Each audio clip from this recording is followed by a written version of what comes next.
Դիտեք առաջին ալիք Ամերիկայի հեռուստակոնտենտը։ Բաժանորդագրվեք առաջին ալիք Ամերիկայի YouTube-յան ալիքին First Channel America։ UNICEF-ը եւ Հանրային հեռուստաընկերությունը ներկայացնում են։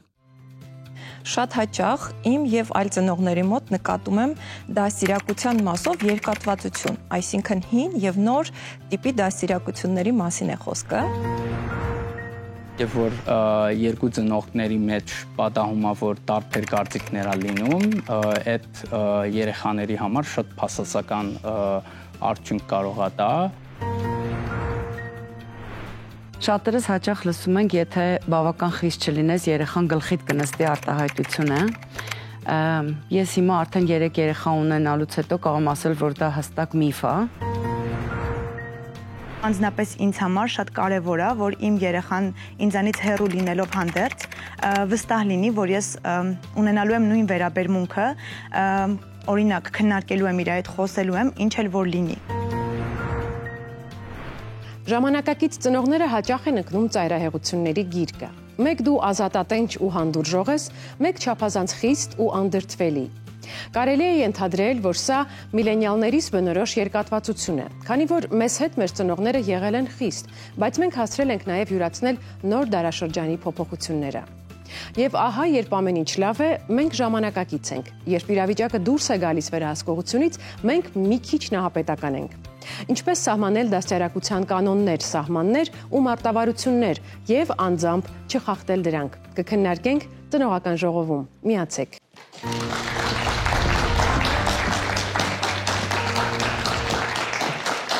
Բարև ձեզ, հարգելի ծնողներ։ Ուրախ եմ շատ տեսնել ձեզ ծնողական ժողովում։ Մենք հրավիրել ենք այսօր մեր հաղորդմանը մասնակցելու նաև հոգեբան Տաթևիկ Աբրահամյանին։ Մենք նրան առայժմ չենք տեսնում, իսկ նա մեզ տեսնում է փորձագետի սենյակից ու հնարավորություն կունենա մեկնաբանություններ տալ մեր արտահայտած մտքերին։ Հետո կմիանա մեզ ու համատեղ քննարկում էլ կծավալենք։ Ինչպես իմ բացման խոսքում արդեն ասացի, մեր սերնդի ծնողները կարծես թե իրենց մոտեցումներում մի փոքր երկատված են, որովհետև մեզ դաստիարակել են այլ մոտեցումներով, այլ փիլիսոփայությամբ, իսկ մենք հիմա տեսնում ենք աշխարհի մոտեցումները, ընթերցում ենք համապատասխան գրականություն, լսում ենք մասնագետների ու կարծես թե մեր մոտեցումներում կիրառում ենք երկակի ստանդարտներ։ Դուք որպես ծնող նկատում եք այս երևույթը ձեր ծնողավարման մեթոդներում, Տաթև, խնդրեմ։ Անկեղծ ասած, առաջին 2 երեխաներից դեպքում չէի նկատում, այնտեղ շատ ավելի հեշտ էր սահմանները պահել, որոշված կանոնները գործում էին եւ ամեն շատ ավելի լավ էր, բայց երրորդը երբ որ ծնվեց եւ տանը կային արդեն 2 մեծ քույրեր, բոլոր սահմանները խախտվեցին, այսինքն օրինակ, չգիտեմ, սկսած նրանից, որ ինչ որ մի բան եթե պետքա դադարացնենք եւ անցնենք այլ գործողության, խաղը թողնենք, որտեղ գնում ենք լողանալու, արդեն ժամն է պետքա քնենք եւ այլն։ Երրորդի պարագայում համարյա ոչ մի բանը չի աշխատում, միջև մեծերը ավելի շուտ են անում, քան ինքը, բայց իրականում ես միևնույն ամենասկզբից համոզված եմ եղել, որ կարևոր են ինչ-որ սահմանները երեխաների համար, հա, թե ժամերի առումով, թե, չգիտեմ, ժամանցի առումով, իրենց շատ ավելի հստակություն է տալիս եւ շատ ավելի մեծ շփումն է հեշտանում, երբ որ ոնց որ պարզ լինի ամեն ինչ մեր մեջ ավելի, այո, ամեն ինչ։ Ինչքան մեծանում ենք, այնքան ավելի դառնում ենք նախորդ սերնդի նման երևի, որտեղ միևնույն մեր մեջ կա դաստիարակությունը, կրողներն ենք։ Լսեցի ձեր կարծիքը այն մասին, որ ասում եք պետք է երկատվածություն չլինի, պետք է մենք հաստատուն լինենք մեր մոտեցումներում։ Հիմա փորձենք հասկանալ ինչ է նշանակում հաստատուն լինել եւ վերջապես ինչպես կան իրավիճակներ, երբ այո, մենք հանձնվում ենք, կան իրավիճակներ, երբ մենք փոխում ենք մեր ստանդարտ մոտեցումը։ Եթե շատ մեղմ ձևով, բացատրելով երեխուն, եթե նկատվում է, որ ասենք ինքը չարությունը կամ այդ սխալը, որ անում է շարունակում է, ես կարողանում եմ նաև ճիշտ գտնել ոչ թե շատ խիստ ասելով, որ ասենք խփել երեխուն կամ, բայց պարզապես թոնի մեջ լինի տարբերություն իրեն համար, որ ասենք նայրի մեր աղջկան մոտ այդ տարբերությունը զգում եմ եւ որ մի բան անում ան, մեմ խոսում եմ, երկրորդը նորից եմ խոսում, իրեն արտահայտությունը իմ հանդեպ սենց շատ հանգիստ է լինում, բայց երբ որ մեկը երրորդ անգամն անում ու մի քիչ ես իմ տոնը շատ թեթև փոխում եմ, բայց այդ արդեն իրեն դարիքի համապատասխան պապաս հիմա խիստ է, մի քիչ պետք է ավելի լուրջ վերաբերվել այդ դեպքում։ Նման վարքերի դեպքում շատ կարևոր է լինում նաև կենտրոնանալ այն բանի վրա, թե երեխաները ինչու են այդ վարքը ցուցաբերում, այսինքն մենք 2-3 անգամ արձագանքում ենք, երեխան միևնույն է շարունակում է նմանատիպ վարք ցուցաբերել։ Շատ կարևոր կլինի, օրինակ, քննարկել, խոսել, պատկերացնել, թե վարքի աղբյուրը որն է, այսինքն երեխան ուղղակի չի կրկնում ինչ-որ բաներ, երեխաները սովորաբար որևէ մի բանով ուզում են արձագանքել կամ ինչ-որ կանչ է իրենց մոտ, որ այս նման վարք ինչ-որ բանի համար է, ծնողական ուշադրության համար, հույզերը արտահայտելու, բայց ուշադիր լինենք այդ պահը բաց չթողնելու համար։ Կարծում եմ բոլորը համակարծիք են, որ պետք է միասնական ու միանման մոտեցումներ լինեն ամուսնական զույգի մոտ, քանի որ առիթ ունենք ձեզ միասին հյուրընկալելու, ուզում եմ հարցնել, որքանով է հաջողվում այդ երկխոսությունը զույգի ներսում, ծնողական մարտավարությունները որոշելու հարցում։ Սկզբում շատ միակարծիք էինք ցանկացած հարցի շուրջ, որտեվ հիմնականում ամեն ինչ ողողված էր սիրո ու հոգատարության գուրգուրանքի մեջ, բայց հիմա երբ որ Նայիրին արդեն իր բնավորության հստակ սահմաններն է դնում, մենք էլ մեր բնավորության սահմաններին համապատասխան լինում է հաճախ, որ տարբեր կարծիքներ ենք ունենում։ Այս պարագայում թե դա շատ տարբերվում է լրիվ այլ կարծիքներ են, մեզանից ինչ որ մեկն է այդ բային խոսում, հիմնականում ես կարծում եմ, որ պետքա մաման խոսա։ Հետո արդեն ես եւ Ռոբերտը առանցին քննարկում ենք այդ հարցը, փորձում ենք գտնել որը ավելի ճիշտ կլինի իր համար, ցույց չտանք, որ այդ պահին մենք լրիվ տարբեր կարծիքներ ունենք, եւ ինքը հաստատ հետագայում օգտագործելու է, հասկանալու է, որ մեկը սա իրան ավելի ձեռտանից ձեռնտու մանիպուլյացիաների գնալ։ Այո։ Աստղիկ, փորձենք հասկանալ, արդյոք տեսականորեն կամ պրակտիկ առումով առհասարակ հնարավոր է միշտ լինել նույն կարծիքին, միշտ տարբեր իրավիճակներում հավատարիմ մնալ նույն սկզբունքներին։ Եթե ծնողը պրոֆեսիոնալ հոգեբան չէ, երբեք չի կարող միշտ ճիշտ վարվել իր երեխայի հետ, միշտ ունենալ պրոֆեսիոնալ հոգեբանով։ Այո, միգուցե իրեն մոտ հաջողում է դա, բայց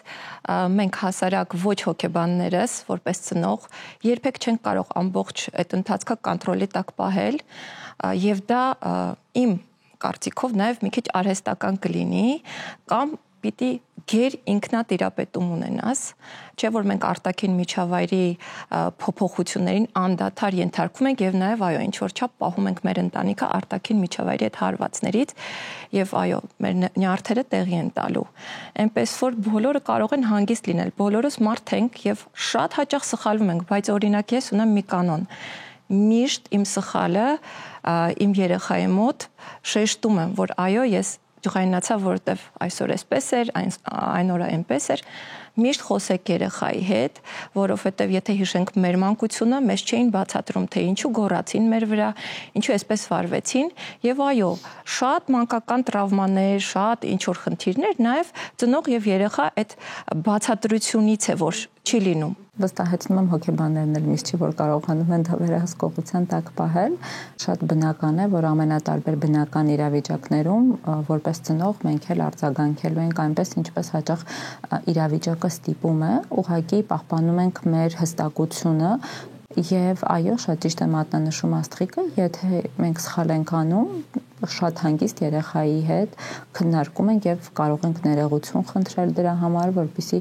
երեխայի համար պարզ լինի, որ նմանատիպ իրավիճակում ծնողը այլ կերպ վարվեց եւ դրա պատճառները։ Լսում եմ մեզ ու մտածում, հավանաբար երբ ծնողը լողում է կասկածի ու վստահության, մեղավորության ու պարտքի զգացումների, մեղմության ու խստության միջև, երեխան էլ խճճվում է եւ ունենում է լարվածության չլքող զգացում, քանի որ չի կարողանում կանխատեսել ծնողի արձագանքները։ Վերությունը երկուսի համար էլ վատ է։ Գուցե պետք է, որ մենք մեզ հետ լինենք անկեղծ ու ասենք. ես այսպիսի մարդ եմ, սրանք են իմ ծնողավարման սկզբունքները, ինձ համար արժեք է սա։ Հնարավոր է մեկ-մեկ էլ կշեղվեմ իմ բռնած գծից, բայց ոչ ոք չի արգելում ընդունել սխալս ու աշխատել դրա վրա։ Ծնողավարման ոճերի ու համոզմունքների մասին առանցքային մի քանի հարց ենք տվել մեր երկրի տարբեր քաղաքների ու գյուղերի բնակիչներին։ Լսենք նրանց։ Հիմնականում հետևում եմ ծնողներից դաստիարակման մեթոդներին, բայց դրա մեջ նաև դնում եմ նոր մոտեցումները ժամանակին համապատասխան։ Դաստիարակում եմ իմ նոր յուրօրինակ ոճով։ Իսկ ո՞րն է ձեր նոր յուրօրինակ ոճը։ Ավելի շատ ազատություն եմ տալիս, ավելի շատ իմ մեթոդով, քան ծնողների։ Իսկ օրինակ ո՞րն է ձեր մեթոդը դաստիարակման։ Ավելի մի քիչ հավասար է, այսինքն ես իր հետ շփվում եմ ոնց որ հասուն մարդ,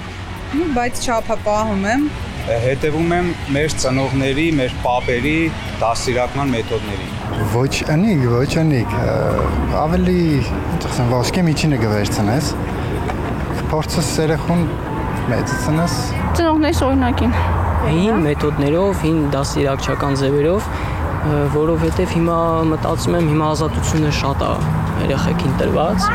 ու այդ ազատությունը երեխեքը օգտագործելով շատ սխալ քայլեր են անում։ Երևի թե իմ նոր յուրօրինակ ոճով, որը ծնողներիս կողմից երբեմն այդքան էլ ընդունելի չի լինում։ Իսկ ո՞րն է ձեր յուրօրինակ ոճը։ Գնալ երեխայի սկզբունքներով երևի, ոչ միայն իմ, որ ինքն էլ իր կարծիքն ու տեսանկյունով ունենա։ Այնտեղ որտեղ կա խնդրում եմ բառը, ուրեմն սիրող։ Կարծում եմ թույլ մարդը կարող ասել, խնդրում եմ հասկացիր։ Երեխան չի տարբերում այդ տարիքում։ Թույլ։ Ինչու՞։ Ինչու, որովհետև ծնողը ինքը խնդրում եմ ասելով, ինքը օրինակ չի հանդիսանում, այլ իրեն ցած է դասում երեխայից, որպեսզի երեխան ինքը իշխանությունը իր ձեռքը վերցնի կառավարման։ Սիրող մարդու։ Սիրող, երևի։ Ինչու՞։ Դե որ իր զգացմունքները հաշվի է առնում, չի բարկանում, փորձում է ավելի հանգիստ ձևով բացատրի, որպեսզի երեխային էլ երևի ստրեսի չենթարկի։ Նմանատիպ արդյունքի սպասել, նրանք եւս գոռալու են, որովհետեւ կրկնօրինակում են ձեր վարքը։ Նույնը, որ երեխան էլ կգոռա, եթե դու գոռալով ես խոսում, ինքն էլ է գոռալով խոսում։ Վատ արդյունքներ պետք է սպասել, ճիշտ է, դա առնչվում է բոլորիս հետ, բոլորիս առօրյայում է լինում նմանատիպ բաներ, որովհետև լինում են դեպքեր, երբ ինքներս մենք չենք կարող կառավարել, բայց դա վատ կանրադառնա իմ կարծիքով։ Սպասել այն արդյունքին, որ երեխան էլ քեզ է այդպես վերաբերվելու։ Անպայման գոռալու է։ Երեխան կրկնելու է այն, ինչ որ անում է ծնողը։ Այդպես հին խոսք կա, չէ, որ ասում են մի դաստիարակեք երեխաներին, դաստիարակեք ինքներդ ձեզ, երեխաները մեծանում են ու ձեզ են։ Ուստի լավ արդյունքի չի բերի։ Եթե երեխային սովորացնում ես, որ տվյալ արարքները չի կարելի անել, բայց ինքը տենում է, որ իր ծնողները, մայրը կամ հայրը իրար հետ ինչ որ կոնֆլիկտների մեջ են հաճախ լինում կամ իրար չեն հասկանում, եւ նույնն է ինքն թորինակում է այդ ամեն ինչը։ Վերջին տարիներին շատ ենք լսում դրական ծնողավարության մասին, բայց հաճախ ծնողները հավասարության նշան են դնում դրական ծնողավարության եւ ամենաթողության միջև։ Ինչ է իրականում դրական ծնողավարությունը եւ ինչպես է այն օգնում երեխային դառնալ կարգապահ, հոգեպես կայուն մարդ։ Ծնողական ժողովին միացել է հոգեբան Տաթևիկ Աբրահամյանը, բարև ձեզ Տաթևիկ։ Խնդրում եմ օգնեք մեզ հասկանալ ինչ է դրական ծնողավարությունը։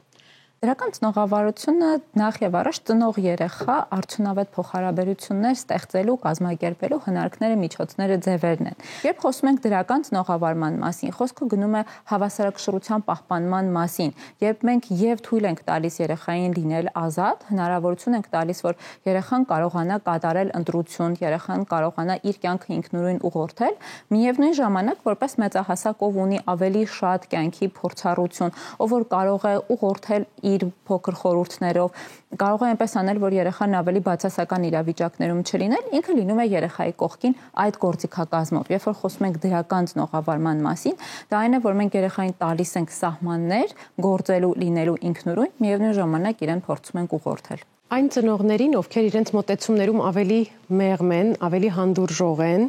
շատ հաճախ կողքից եւ հատկապես ավագ սերնդի ներկայացուցիչները կարող են ասել, որ եթե արգելքներ չսահմանես ու չպատժես երեխային, նա գլխիդ կնստի։ Այսինքն մեզ միշտ նաեւ հանդիմանում են, եթե մի փոքր թույլատրում ենք վերահսկողությունը կամ մեր մոտեցումներում առհասարակ մեղմ ենք, արդյոք այս մտավախությունը իրականության հետ կապ ունի։ Իրականության հետ կապ չունի այնքանով, որ եթե մենք ունենում ենք բավականին մշակված արձագանքման համակարգ որպես ծնող, երեխաները շատ հակված են դրան հետևելու։ Ոչ մի երեխա ցանկություն չունի միանգամից իրեն վատ պահելու։ Վատ վարքը կանոններին չենթարկվել, ինքը միշտ արձագանք է երեխայի կողմից ծնողին, որ կամ այնպես չես ասում, կամ այն բանը չես սահմանափակում, որը պիտի սահմանափակես ու որպես ծնող այստեղ կարելի է ուշադրություն դարձնել ինչին է հակադրվում երեխան։ Սովորաբար երեխաները չեն հակադրվում ամեն ինչին, իրենք չեն ասում ես չեմ ուզում կանոնին ենթարկվել։ Իրենք ընտրում են մի կետ, որը իրենց նեղություն է պատճառում որևէ սահմաններում եւ սովորաբար դրան են արձագանքում երեխաները։ Երևի այստեղ այդ թուլացնելու, ուժեղացնելու մասն էլ ծնողների մոտ շատ հաճախ թյուրըմբռնում է լինում, որովհետև մենք չունենք այդ ավելի ուժեղ կանոններ, ավելի ուժեղ բացասական արձագանքներ կամ ավելի թույլ արձագանքներ։ Մենք ունենք հստակ պայման։ Մենք գիտենք, որ մեր ընտանիքում վատ բառեր չեն ասում։ Վատ բառերին միշտ տրվում է նույնատիպ արձագանք բոլոր իրավիճակներում։ Մենք կլինենք խորաքրոջ տանը, կլինենք հարևանի տանը բակում, թե մեր տանը սենյակում իրար հետ նստած։ Շատ հստակ նույն ձևով, նույն տոնայնությամբ լինում է արձագանքը։ Ու վստահեցնում եմ, որ բարձր ձայնով ասելը, գոռալը կամ հարվածելը երեխային չի բերելու նրան, որ երեխան ավելի ենթարկվող է լինելու։ Բերելու նրան, որ ավելի վախեցող է լինելու, սա միանշանակ, բայց շատ կարճ ժամանակի համար։ Իսկ հիմա պետք է խոսենք կարգապահության, թույլատրելի ու անթույլատրելի սահմանների մասին, բայց այս քննարկումը ծավալելու համար պետք է միանանք ծնողներին։ Խնդրում եմ տեղափոխել այս հատվածը։ Եվ այսպես, հարգելի ծնողներ, մենք շարունակում ենք։ Կարծում եմ տեսել եք արդեն ձեր առջև սեղանին դրված են վահանակներ, որովհետև մենք պետք է խաղ խաղանք։ Պետք է խնդրեմ վերցնեք վահանակները ու նախապատրաստվեք խաղալու։ Ունենք մի քանի հարց, որոնց դուք կարձագանքեք վահանակների միջոցով, իսկ Տաթևիկը կպատասխանի, կմեկնաբանի իր մասնագիտական տեսանկյունից որպես հոգեբան։ Եվ այսպես, երբ չունես բացատրելու ժամանակ եւ ցանկություն, պարզապես ասա, արա, որովհետեւ ես եմ ասում։ Ժամանակ իրականում գրեթե երբեք ոչ ոք չունի, բայց սա լավագույն մոտեցումը չէ եւ ծնողները միակարծիք են։ Արա, այնպես ինչպես ես եմ ասում, տարբերակը գրեթե ոչ մի պարագայում չի աշխատում, եթե մենք դա չենք ասում շատ դիրեկտիվ տարբերակով, ճնշող տարբերակով, որ ուղղակի այդպես պետք է անես, որովհետև օգտագործում իմ ծնողական հեղինակությունը ինքը արդյունավետ չէ, չի սովորեցնում որևէ բան երեխային, արդյունքում ուղղակի ստացվում է այնպես, որ ավելի ենթարկվող երեխաները կսկսեն հետևել կողքինների արձագանքներին, միայն դա որպես ելք կարող ենք ունենալ, որևէ պարագայում օգտակար ու արդյունավետ երեխայի վարքի համար չի կարող լինել նմանատիպ արձագանքը։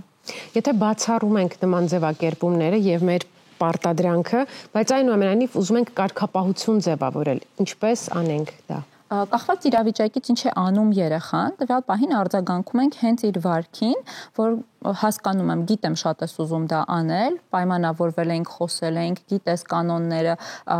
համաձայն այս իրավիճակի պայմանների, մենք դա հիմա անել չենք կարողանա, եթե խոսքը չի գնում երեխայի անվտանգության մասին, կան իրավիճակներ, որտեղ մենք պարզապես ֆիզիկապես երեխային հեռացնում ենք առանց երկար բացատրությունների, բայց մնացած բոլոր դեպքերում մենք միշտ պիտի տանք հուզական արձագանք երեխային ու հետո տանք հստակ սահմանափակումը, թե ինչի համար էր այդ գործունեությունը սահմանափակվել։ Այսինքն տվյալ պահին, երբ ինչ-որ քրիտիկական բան է տեղի ունեցել, չենք կարող սկսել դաստիարակչական գործընթաց, պետք է դադարվեցնել։ Եթե կա իրավիճակ, երբ որ օրինակ երեխան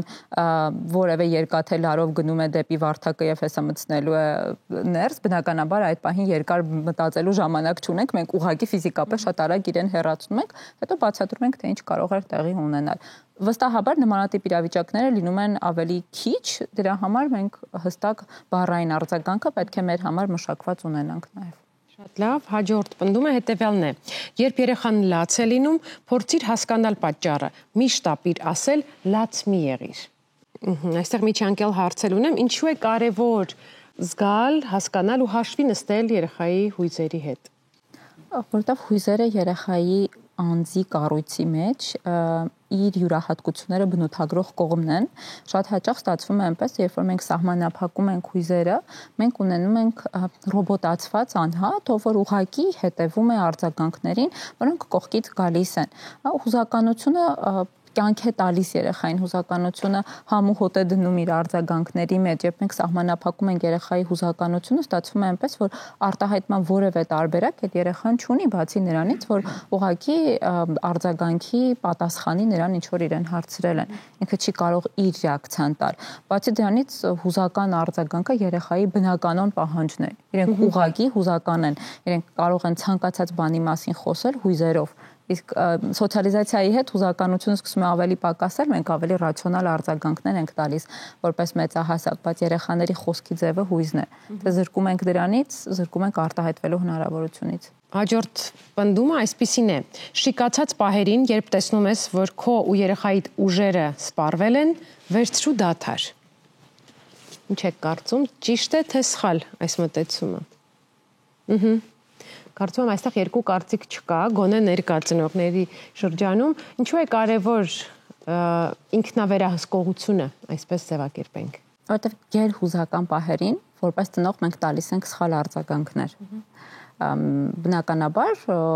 բոլորս մարդ ենք ու մենք էլ զերծ չենք հույզերից, եթե ասում ենք երեխաներին են բնորոշ, մեծահասակներին չենք սահմանափակում, մենք էլ կարող ենք ունենալ շատ բուռն հուզականություն, բայց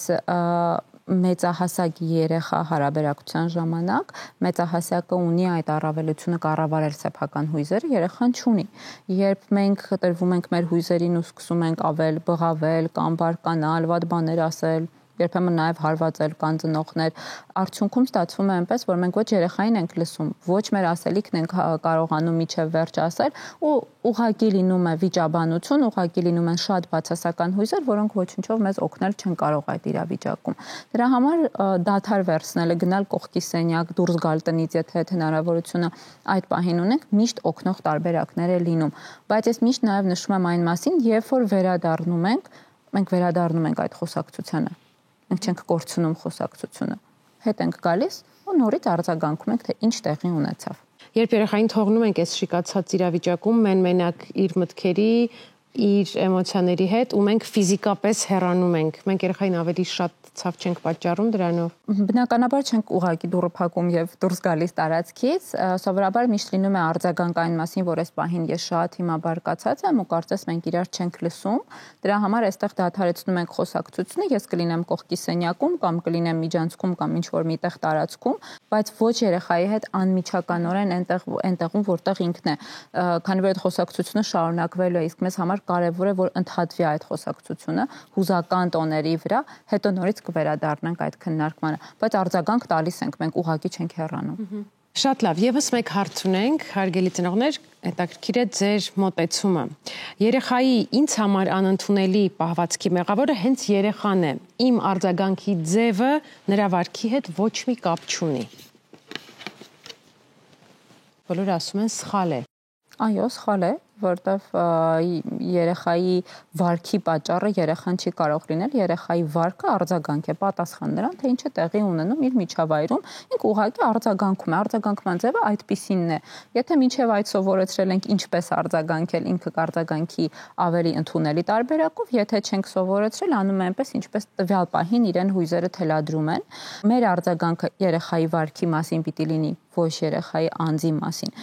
բայց բացասական վարքի մեջ միշտ կարևոր է հասկանալ ինչ տեղի ունեցավ իր հետ։ Մենք չենք կարող ասել դու մեղավոր ես եւ թեման փակված է դրա վրա։ Անկեղծ լինենք, իրականությունից չհեռանանք, հարգելի ծնողներ, մենք այո, կարող ենք երեխային տալ որոշակի կանոններ, այսպես ասենք, ճանապարհային քարտեզ, որով ուզում ենք, որ նա շարժվի ու ձևավորվեն մեր ու նրա հարաբերությունները, նրա ու աշխարհի հարաբերությունները, բայց երեխան կարող է չպահել այդ մեր պայմանավորվածությունները, շեղվել, մոռանալ, մեր պայմանավորվածություններին հակառակ գործել։ Այստեղ խնդրում եմ օգնեք մեզ հասկանալ մեր վերաբերմունքը, մեր հակազդումը, արդյոք դա պետք է լինի պատիժը, այսպես կոչված սանկցիաների մեխանիզմը։ Արդյոք դա պետք է լինի բուռն արձագանքը հենց նրան, որ չէ որ պայմանավորվել էինք, կարծես թե դա պետք է լիներ երաշխիք իդեալական վարքի։ Մենք միշտ պահում ենք այն ինչի մասին, որ ասում ենք որպես մեծահասակ, մենք արդյոք միշտ ու բոլոր իրավիճակներում հետևում ենք կանոններին ու պայմաններին, որոնք մեր առջև դրված են, ակնհայտորեն ոչ, բնականաբար չենք էլ հետևում։ Նույնը անում են երեխաները ու երեխաները հաճախ կարիք ունեն մեծահասակի, ով իր կողքին է լինելու, հենց հիշեցնելու համար, որ մենք դրա մասին խոսել էինք իրար հետ։ Այո, ինքը խախտելու է, որովհետև երեխաները կարիք ունեն նաև ուսումնասիրելու ձեր եւ միջավայրի սահմանները, հասկանալու թույլատրելի ամենավերջին կետը որտեղ է ու օգտագործեն այդ հնարավորությունները։ Երեխաները բացահայտում են աշխարհը, բացահայտում են մարդկանց ու ամեն անգամ տարբեր ձևերով են փորձելու մեր սահմանը զգալ, հասկանալ։ Մի օր լացով, մի օր բարկանալով, մի օր մենակ սենյակում մեկուսանալով, մի օր հակառակ վարք ցույց տալով ու բոլոր իրավիճակները, երբ որ խոսեցինք հաստատունության ու հետևողականության մասին, ենթադրում են ծնողի կողմից այս կայունությունը, որ ամեն անգամ շատ համբերատար տարբերակով մենք բացատրում ենք երեխային ինչի մասին էր պայմանը, ինչի մասին էր կանոնը, ինչու տվյալ պահին մենք իրեն բացասական արձագանք տվեցինք, ինչու սահմանափակումը դրեցինք, որ երեխան պատկերացնի, որ տվյալ սահմանափակումը ոչ թե այս հենց կոնկրետ տվյալ իրավիճակի մասին էր, այլ առհասարակ վարքաձև էր, ինչպես նշեցիք, մենք ուզում ենք, որ իրենք ինչ որ ձևով ձևավորվեն, ինչ որ ուղղություն ընտրեն, որպեսզի հասկանան ուղղությունը, պետք է հասկանան կարելի ու չի կարելի սահմանները։ Շնորհակալ եմ Տաթևիկ, որ ընդունել եք մեր հրավերը ու միացել եք այսօր ծնողական ժողովին։ Շնորհակալ եմ հրավերի համար։ Այն ինչի մասին խոսում էինք մինչ այս պահը միանգամայն իրագործելի է, թեև կա մի բայց, որի մասին կխոսենք մեր հաջորդ հյուրի հետ։ Երեխայի դաստիարակությունը ծնողների համոզմունքների, արժեհամակարգի ու այդ բոլորը երեխային փոխանցելու ձևերի շաղախն է։ Հրաշալի է, երբ ընտանիք են կազմում մարդիկ, որոնց համոզմունքները, արժեհամակարգն ու ծնողավարության ձևերը համընկնում են, իսկ եթե ոչ, թեման քննարկելու համար ծնողական ժողովի ենք հրավիրել հոգեբան Շուշաննա Հասասյանին։ Բարև ձեզ։ Բարև ձեզ։ Ինչ հետևանքներով է հղի իրավիճակը, երբ ընտանիքում մոտեցումները երեխայի դաստիարակությանը վերաբերող ոչ միայն հակասական են, այլև մարտնչող։ Ինչի կարող է հանգեցնել երեխան, եթե լսի մի իրավիճակի հետ կապված երկու տարբեր մոտեցումներ, օրինակ ամենատարածված օրինակներից տուն, տանը կա բազմոց, բազմոցին հաճելի է ցատկոտել եւ մայրիկն ասում է չցատկոտես բազմոցին, որովհետեւ կընկնես, գլուխդ կվնասես եւ հայրիկն ասում է չես կարող նրան ամենուրեք պաշտպանել ամեն ինչից, պետք է մի հատ էլ թռնի, մի հատ էլ ընկնի, մի տեղ էլ ցավա, եւ դա դասական իրավիճակ է, հա։ Ինչ է լսում երեխան։ Երեխան լսում է, որ մի վարքաձևի հետ կապված, որը իրեն հաճույք է պատճառում, իսկ երեխան սիրում է հաճելի գործընթացներ, կա երկու մոտեցում։ Ուստի առաջնային ու կարևոր է որոշում կայացնել տարբեր իրավիճակների մասով մենք ինչ դիրքորոշում ենք ունենալու եւ շատ ցանկալի է, որ եթե դրանք երեխայի կյանքի անվտանգության, ամբողջականության, հոգեկան առողջության վերաբերվող հարցեր են, այդ հարցերում լինել համակարծիք, որովհետեւ մի ուրիշ բան էլ կա, ծնողները հաճախ վախենում են, որ եթե սահմանափակեն, չանեն այնպես, ինչպես երեխան է ուզում, բա ինձ չի սիրի երեխան։ Ու այդպես ինչ որ միավորներ են հավաքում իրարից, թե ում ավելի շատ կսիրի, ով է ավելի շատ բան թույլ տալիս երեխային անել, որը բնականաբար շատ վատ հետևանքների է հանգեցնում հասուն տարիքում, այսպիսի մարդիկ իրենք էլ իրենց սահմանները լավ չեն ճանաչում եւ չեն կարողանում դիմացինի հետ ճիշտ սահմաններ կառուցել։ Պես կարող է լինել, որ տարբեր մարդիկ օգտվեն այս մարդկանցից, ովքեր չգիտեն իրենց սահմանները, չեն ճանաչում դիմացինի սահմանները, ուղղակի մարդու համար դժվար կլինի լինել լիարժեք հասարակության անդամ։ Տեսեք, հնարավոր են իրավիճակներ, որտեղ ծնողները ունեն հակասական մոտեցումներ, հակադիր մոտեցումներ, բայց ունեն ցանկություն հատման կետեր գտնելու։ Միևնույն է մնալով իրենց կարծիքին։ Ինչպես կարող են դա անել։ Ինձ թվում է ցանկացած նմանատիպ իրավիճակում բանալին հաղորդակցումն է։ Ծնողները իրենց համար պետք է այդ հարցի պատասխանը իմանան եւ առաջնորդվեն հետեւյալ հարցով. Ես սա սահմանափակում եմ, որովհետև իմ վախերն են, իմ տագնապներն են, իմ կարիքներն են, թե ես դա անում եմ երեխայի գերագույն շահի համար։ Եվ կարծում եմ ծնողների մոտ հատման կետը միշտ երեխայի գերագույն շահը պետք է լինի։ Եթե այդ կետի շուրջ է հաղորդակցումը իրականացվում, հնարավոր է գալ կոմպրոմիսի։ Իսկ կոմպրոմիսը ենթադրում է Միքայել ես, Միքայել դու, որ կետում է, որ տեղում է, որ մենք իրար հետ ունենք համաձայնություն։ Օրինակի համար տանը բազմոցին չի կարելի ցատկոտել, բայց դու պատրաստ ես, եթե օրինակ ուզում ես, որ երեխան կոփվի, ցատկոտի եւ հասկանա ինչի մասին է նաեւ դա, պատրաստ է շաբաթական 3 անգամ նրան տանել բատուտ համապատասխան վայր, որտեղ կկարողանա ցատկոտել եւ իրեն հաճելի կլինի եւ դուք իրար հետ ժամանակ կանցկացնեք։ Այսինքն այսպիսի կոմպրոմիսների անընդհատ գալը ծնողների եւ մեծահասակների պարտականությունն է, ոչ թե երեխայի։ Երեխան չպետք է լուծի այն հարցը, հիմա այս իրավիճակում ում մոտ գնամ, որ ինձ թույլ տան անել այն, ինչ ես ուզում եմ անել։ Իսկ երեխան դա փորձելու է։ Եթե ընտանիքում կա շիկացած մթնոլորտ, լարված հարաբերություններ ընտանիքի տարբեր անդամների միջև, բայց շատ սիրելով երեխային մեծահասակները փորձում են հանուն երեխայի կոմպրոմիսներ գտնել, լուծման եղանակներ գտնել եւ օրինակ, դուք բերում եք բազմոցի օրինակը եւ թույլ տալ, որ երեխան ցածկոտի բազմոցին, բայց ծնողները, չգիտեմ, շաբաթներով չխոսեն իրար հետ։ Արդյոք հնարավոր է մեծահասակների հարաբերությունները չպարզած ու չկարգավորած տալ երեխային միջավայր, որտեղ իր ցանկությունները ի կատար են ածվում։ Եվ արդյոք դա ճիշտ է։ Կարող է այնպիսի իրավիճակ լինել, որ ծնողները ինքնազոհությամբ, որոշելով, որ դե երեխայիս համար եմ անում, ինչ որ անում եմ, որոշեն միասին մնալ եւ փորձել հանուն երեխայի ձեռք բերել ինչ որ հարաբերություններ, որոնք որ կօգնեն մեծացնել նրան լիարժեք ընտանիքում, այսպես ասած, բայց լիարժեք ընտանիքը ներդաշնակ ընտանիքի գործոններից միայն մեկն է։ Ներդաշնակ ընտանիքը նաև ենթադրում է հաղորդակցում, ենթադրում է փոխհարգանք, ենթադրում է սեր, որոնք անպայման պետք է լինեն, որպեսզի երեխան իրեն ապահով զգա։ Իսկ երբ ընտանիքում կա լարվածություն, նրանք շատ լավ զգում են։ Օրինակ սեր չկա, ծնողների միջև հարգանք չկա, օրինակ ինչ որ վեճեր են տեղի ունենում, այսինքն այդ մոդելը եւ լարվածությունը միևնույն է փոխանցվում է երեխային։ Ու ինչ որ պահի դա դառնալու է նաեւ գործիք երեխայի համար, ինչ որ պահը մասնավորապես դեռահասությունն է, երբ նա օգտագործելու է այդ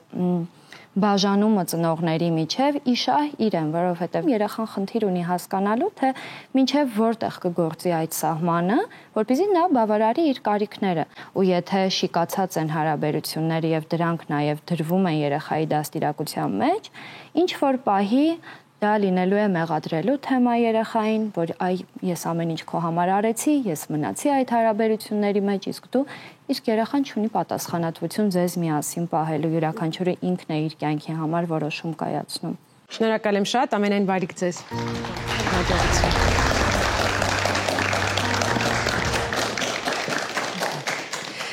Հարգելի ծնողներ, այսօր մեր ուշադրության կենտրոնում ծնողավարության մոտեցումներն ու մարտավարություններն էին եւ այս երևույթը առհասարակ հետաքրքիր է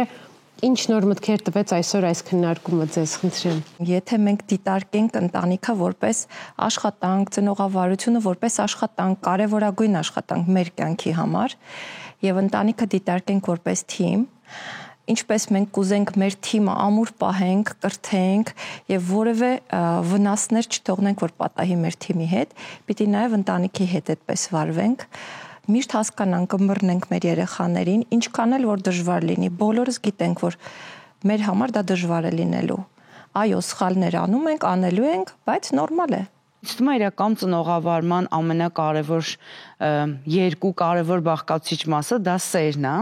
Սենց կարողա թվա, որ բոլորի համար դա անկալելի է, բայց ինձ թվում է, երբ որ դու սիրում ես քո երեխային, ինք ուղղակի նայում է, թե դու ոնց ես ու այդպես է լինում, շատ ջանք պետք չի գործադրես, որ բան սովորացնես, ու երկրորդը անկեղծությունն է։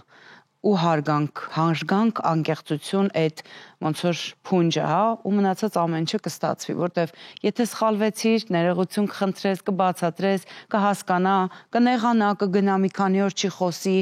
նորմալ է, այդ բոլորը բնական process-ներ են։ Իմ համար երևի թե ամենակարևորը, որ տպավորվեց այսօր, որ պետքա միանշանակ բացառել բռնությունը, որովհետև սիրո, հարգանքի եւ հաղորդակցվելու արդյունքում մենք հասնում են արդյունքին, որը որ տեսականորեն ուզում ենք տեսնել։ Երեխայի վրա, եթե մենք ամեն օրվա ռեժիմով խոսում ենք, գոռում ենք, իր եսն ենք վիրավորում, այդ մենք այսօր 2 կամ 3 տարեկան երեխային չենք վիրավորում ու դրանով չենք ուզում իրեն ինչ-որ բան բացատրած լինենք, այլ իրան ավելի մեծ տարիքում, որովհետև 3 տարեկանի վրա գոռալով մենք իրան բերելու ենք, հասցնենք այն կետին, որ ինքը լինելու է 30 տարեկան վախեցած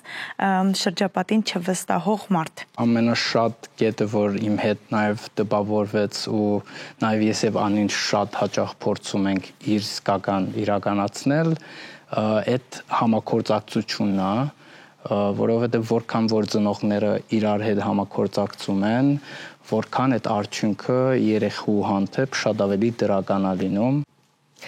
Երեխաներին առնչվող բոլոր գործերում լինի խնամք, կրթություն թե դաստիարակություն, հաջողության բանալին գրեթե միշտ ծնողների հարաբերություններում է։ Երբ ծնողները գործում են որպես թիմ, երբ սահմանում են պարզ կանոններ, իրենք են դառնում ցանկալի վարքի օրինակ։ Ոչ միայն դաստիարակում, այլև վստահության ու ապահովության զգացում են տալիս երեխաներին։ Երջանիկ, ինքնավստահ ու հաջողակ մարդ կերտելու ավելի մարդկային տարբերակ դեռ չի հայտնագործվել։ Սիրելի ծնողներ, շնորհակալ եմ շատ, որ այսօր ծնողական ժողովում էիք։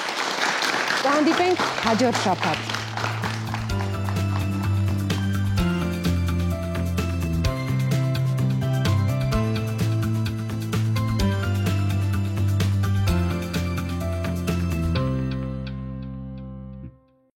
Դիտեք Առաջին ալիք Ամերիկայի հեռուստակոնտենտը։ Բաժանորդագրվեք Առաջին ալիք Ամերիկայի YouTube-յան ալիքին First Channel America։